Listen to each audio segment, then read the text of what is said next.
আদিগুরু মানে জগতের প্রথম গুরু। শঙ্করাচার্যকে কেন আদিগুরু বলা হয়?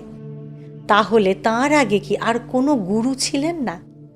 আসলে সনাতন দর্শন বা হিন্দু ধর্মের দিক দিয়ে দেখতে গেলে শঙ্করাচার্যই হলেন গুরুর গুরু। তার কারণ শ্রীনারায়ণ থেকে শুরু করে যে গুরু পরম্পরা, সেটা অনেকটা এইরকম।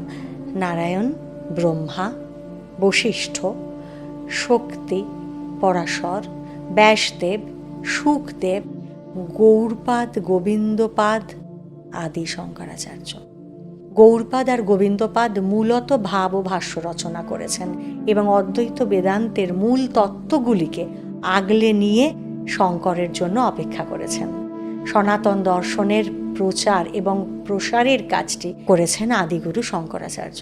সে কারণেই আচার্য শঙ্কর হলেন অদ্বৈত দর্শনের প্রথম গুরু, যিনি উপনিষদ, ব্রহ্মসূত্র ও ভগবদ্গীতার উপর বিখ্যাত সমস্ত ভাষ্য রচনা করে অদ্বৈত বেদান্ত মতবাদকে আমাদের ভিত্তি হিসেবে প্রতিষ্ঠা করে গেলেন।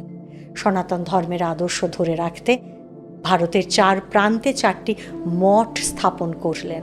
আর শুধু তাই নয়, এদেশের প্রাণ তপস্বী, বৈরাগী, সন্ন্যাসীকুলকে তাদের প্রকৃতি ও পন্থা অনুসারে 10টি সম্প্রদায় ভাগ করে দিয়ে গেলেন।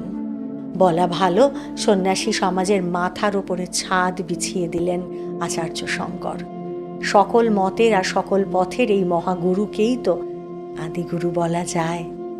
আদিগুরু শঙ্করাচার্যের জীবন আর তাঁর দর্শনের বিশদ বিবরণ এটুকু পরিসরেতে দেওয়া সম্ভব নয়, তবে সে কাজ করার আমরা একটু চেষ্টা করেছি।